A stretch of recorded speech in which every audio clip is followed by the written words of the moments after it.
Okay, so I'll let you two lawyers take a rest and moving to the politics on this. So, Christina, let me start with you. This was obviously, you folks fought very hard for this, and you had a big success in DACA, and then this was also expected to be a great success. It didn't happen. So tell us first what has been the reaction of the communities to the decision, and what is your plan to deal with the outcome of this litigation for the rest of this administration? Thanks for MPI for putting this together and for having us here. It was heartbreaking. I have my own parents who are eligible for the program, and in United We Dream, most of our members have family members that were eligible for the program, and so having family members, my mom, my dad included, feeling let down by the court decision was a really difficult moral moment, and for the spirit of our communities.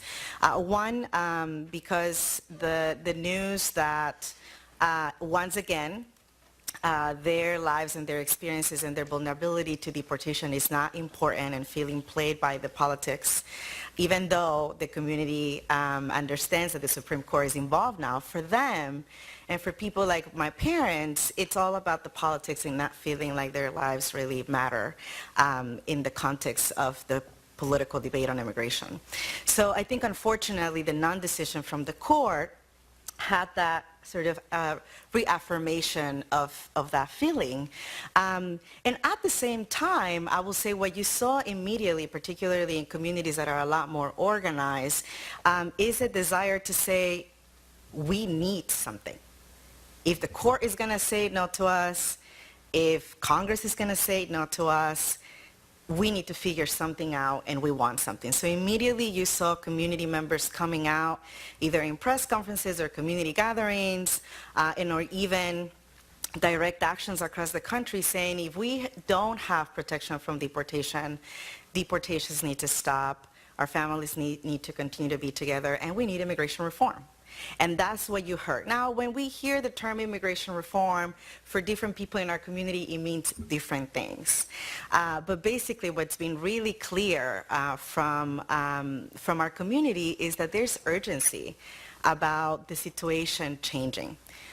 You have people like my own parents who have been here for over 16 years undocumented, and they have gone through the cycle of, President Fox at the time and Bush were meeting right before 9/11 happened, and they were talking about an immigration reform deal, and there was hope there, and then, we know what happened. And then there was the 2007 debate around immigration reform and how that failed, and that community failed again.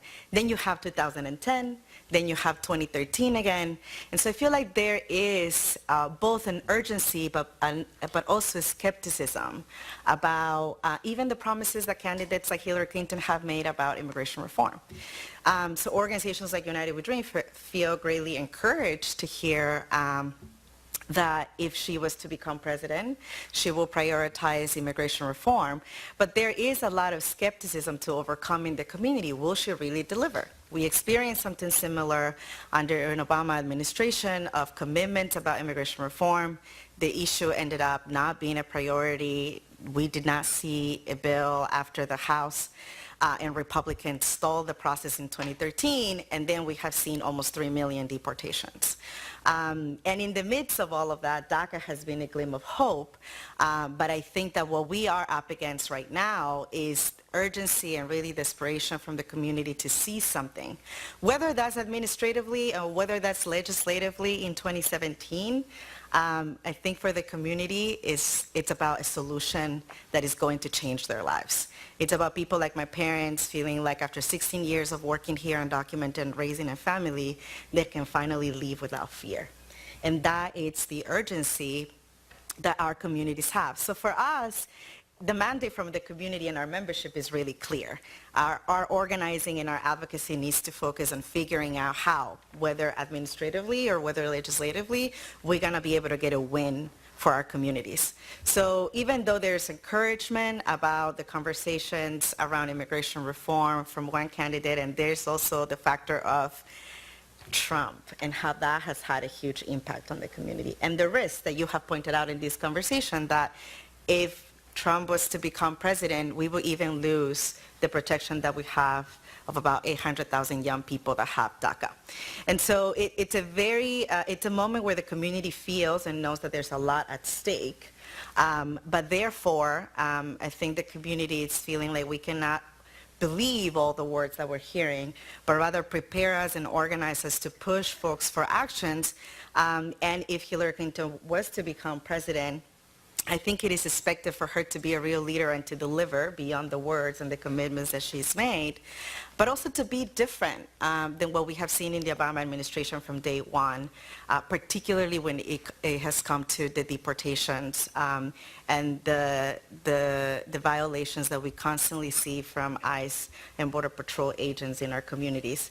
Because with the recent administration and an increase in rates, I feel like really the fear in our community has increased. So there is an expectation for what a potential Clinton administration will be like, and what in our community expecting that administration to be different from day one.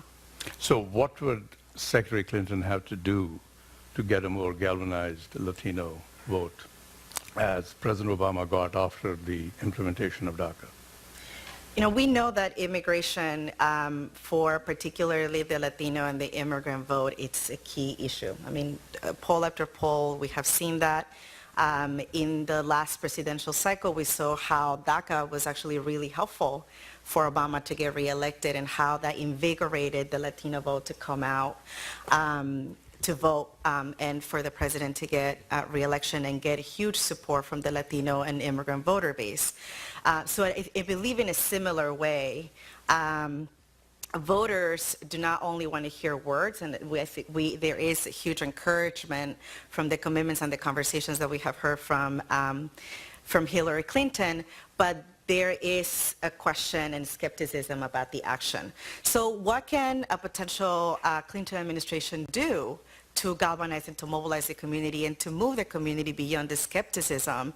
Number one, she could be completely different than Obama. And there's a whole host of things that she could do in terms of using her administrative authority or administrative powers to, for example, close detention centers and family detention, review enforcement priorities, et cetera, which would send an immediate signal to our community that this administration is going to be different, that they're not going to be targeted by ICE and Border Patrol agents as they have been under the Obama administration, and that she's serious about the commitment of caring for our families and caring for immigrant communities.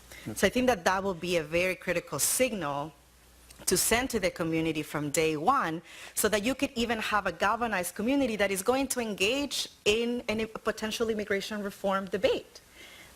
Because you don't want just the commitment of Hillary Clinton and the potential work with both Republicans and Democrats on this to be part of the political play. You need a community to be engaged and to be galvanized around this. And for her to be able to win that and lead that strategy, there needs to be an immediate signal on day one that she'll be different to galvanize the community.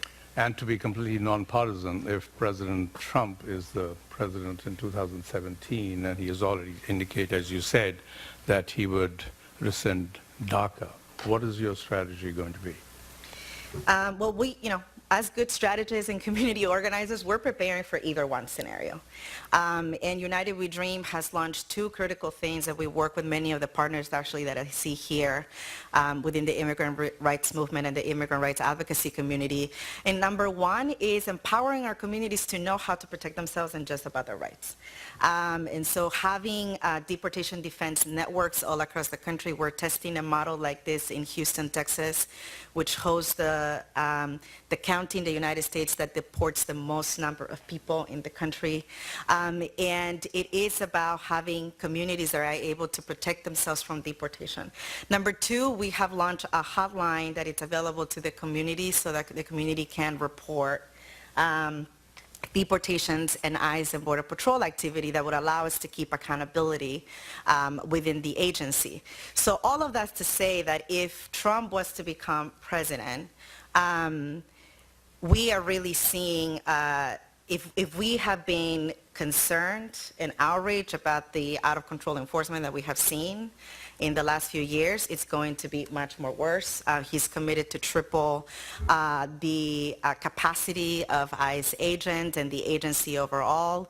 He has committed to build a wall. He has committed to deport massively our families. And so for us, enabling the community to be protected will be key. But number two, we know that there's also a very lively debate about sanctuary cities or communities across the country. And for us, that's going to be a localized movement that needs to be led by our communities in every city and every state across the country, so that even within our cities and communities and states, we could protect our communities from an out of control and even more scary administration under Trump.